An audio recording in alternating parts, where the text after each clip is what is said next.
Bonjour à toutes et à tous. Salut Rust. Salut Guillaume. Comment ça va? Ça va, super. Ça va, j'ai défoncé. Aujourd'hui, on parle d'Amanda Nunes qui quitte American Top Team. Pourtant, l'une des meilleures, sinon potentiellement la meilleure équipe du monde. On peut dire en tout cas par sa densité, par le nombre de champions qui ont été produits. Et nous, en tout cas personnellement, moi, ça m'inquiète Rust. On se générique et puis on parle de tout ça? Oui. Soit.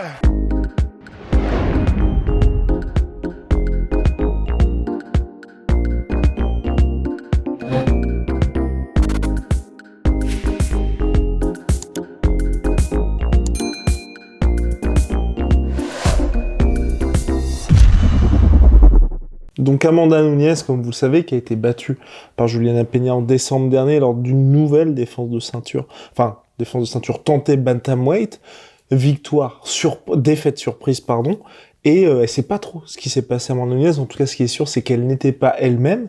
Et là, alors que une revanche va sûrement être prochainement officialisée, il y a cette annonce choc. Amanda Nunes quitte American Top Team pour créer sa propre équipe. On ne sait pas encore si elle va garder ses coachs d'American Top Team pour la suite de sa carrière. Mais c'est assez surprenant. En tout cas, le timing est surprenant. Ouais, après, en fait, c'est vrai que tant qu'on n'aura pas de réponse sur ce qui a mal été, peut-être pendant son camp, peut-être la nuit du combat, mais qui en tout cas lui a fait prendre conscience qu'il fallait qu'elle change, c'est vrai qu'on n'aura pas trop vraiment de pistes.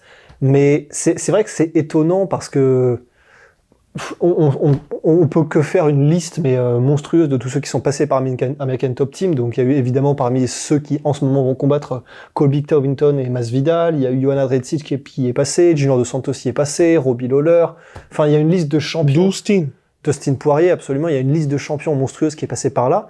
Donc c'est vraiment qu'il y a un savoir-faire et une expérience incroyable, quoi. C'est vraiment un des plus gros gyms du monde.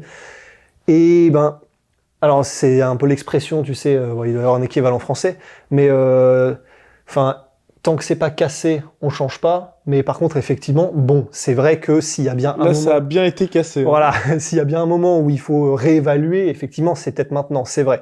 Mais le fait de réévaluer moi, ça me fait un peu penser à Rory McDonald quand il avait quitté Tristar.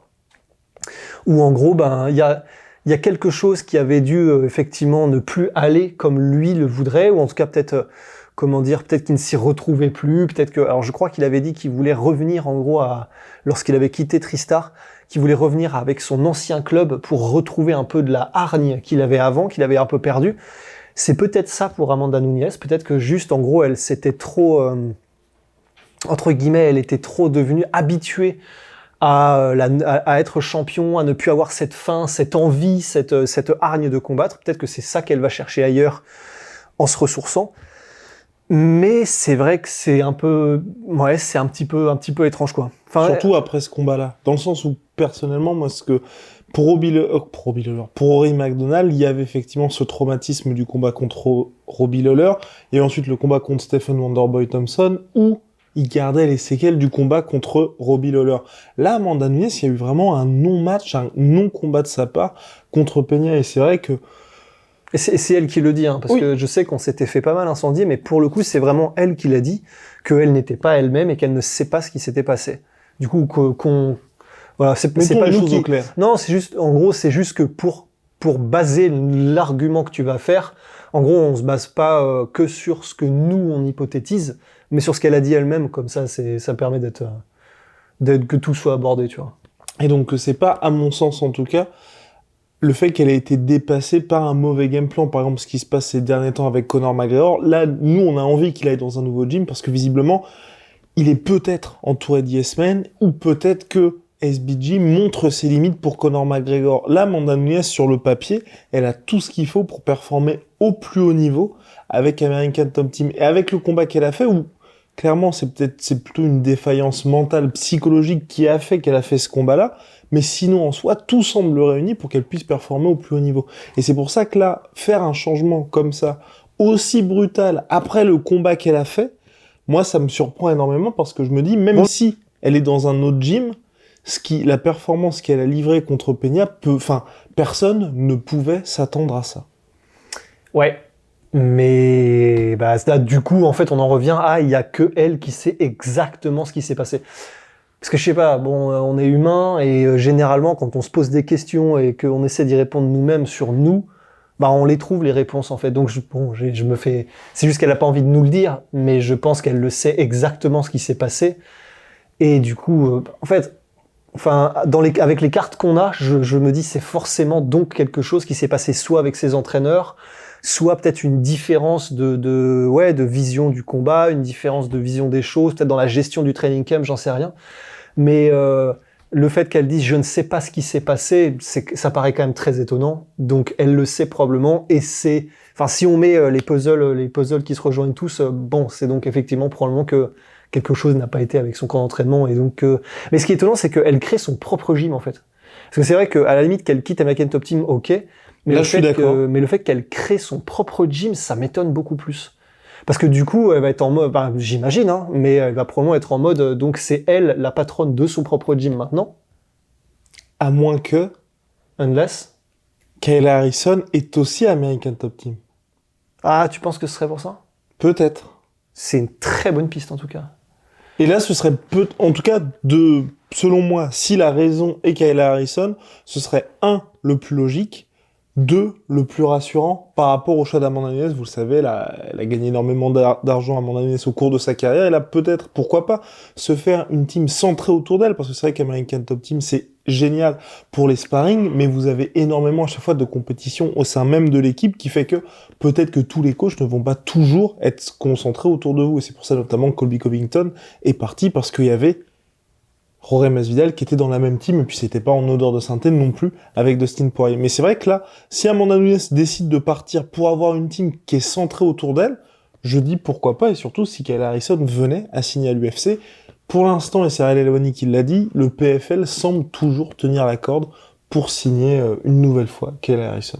Ouais, et puis Dana White avait pas l'air super chaud. Bon après c'est des négociations, hein, c'est des techniques aussi pour, tu sais, tu fais semblant de pas montrer d'intérêt comme ça, tu fais pas monter la valeur.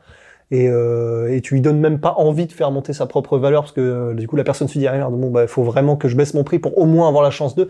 Bon, ça c'est Dana White qui fait ce qu'il fait de mieux et c'est beau. Mais enfin en termes de négociation et tout, j'imagine. mais bon, du coup, il a pas dit non plus, il a pas fermé la porte. Voilà, on se marre parce que je n'y connais rien. Mais du point de vue de quelqu'un qui n'y connaît rien, c'est beau.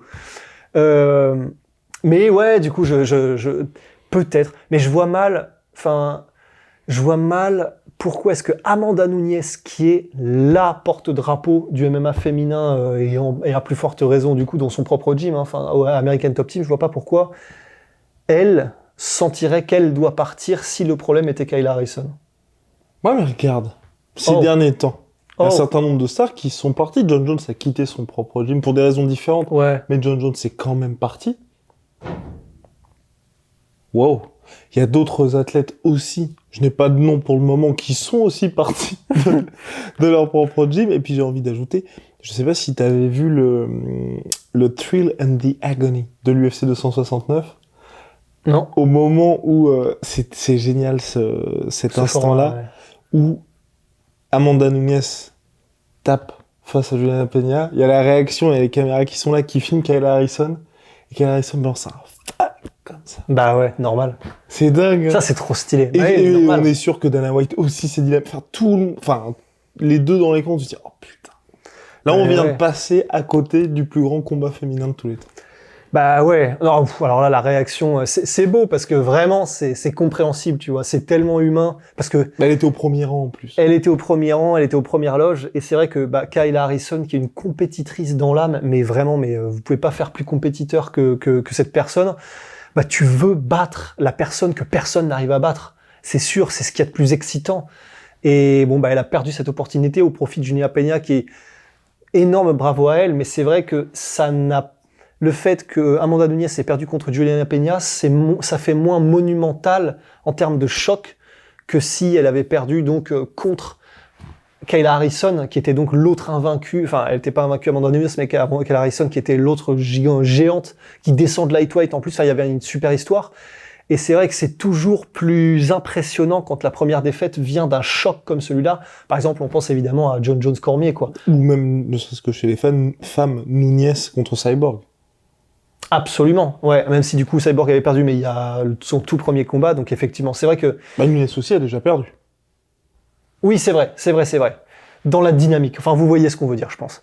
Et du coup, bah, c'est clair que ça fait chier. Ça fait chier pour Kyle Harrison, ça fait chier pour l'UFC et pour les fans de MMA, pas forcément, parce que ça fait une défaite, ça fait un moment incroyable, la victoire de Juliana Peña. C'est juste qu'on s'y attendait pas et c'est juste que...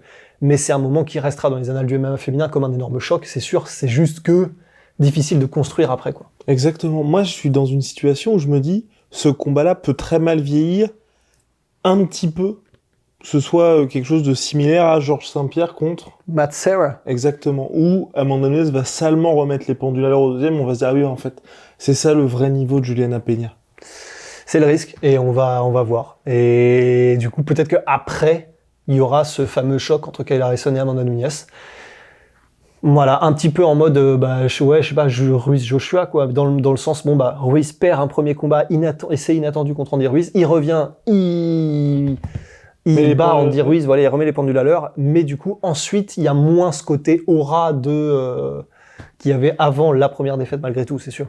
Et surtout, personnellement, moi, je pense que ce deuxième combat va être ce qu'aurait dû être le premier. Mm-hmm. Quoi qu'il arrive. À moins que ce changement de camp.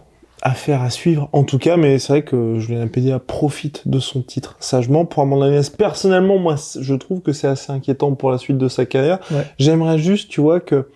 Et c'est un peu ma hantise avec Amanda Nunes, c'est qu'on la voyait extrêmement haute. D'ailleurs, même moi, enfin, plus grande combattante de MMA de tous les temps, chez les femmes en tout cas, vous regardez ses accomplissements, qui elle a terminé, le fait qu'elle soit championne dans 2 catégories, mais que ça se... En fonction de ce qui se passe lors de la revanche, que ça puisse vieillir très très mal. Ouais. Parce que mine de rien, elle avait, comme l'a dit Rust, une série de victoires hyper impressionnantes, mais à mon sens, c'est peut-être dur ce que je veux dire, pas le bilan de quelqu'un qui est all-time great. Ouais. Ça, c'est peut-être un peu dur, mais je sais pas si tu vois ce que je veux dire. Je crois que je vois. Dans le sens où on l'a vu quelque part mortel, atteignable, et finalement une bonne combattante, mais parmi tant d'autres, ensuite devenir le monstre qu'elle est, mais il y a pas eu un... John Jones, vous regardez tous ses combats, il a toujours été hyper impressionnant. Enfin, hyper impressionnant, en tout cas, sur la fin c'était un peu plus compliqué, mais il gagnait et c'était des combats pour le titre. Amanda Nunes, il y a eu différentes phases de sa carrière. That's true, c'est vrai. Faut que j'arrête de parler anglais, putain. Enfin, de faire style de parler anglais.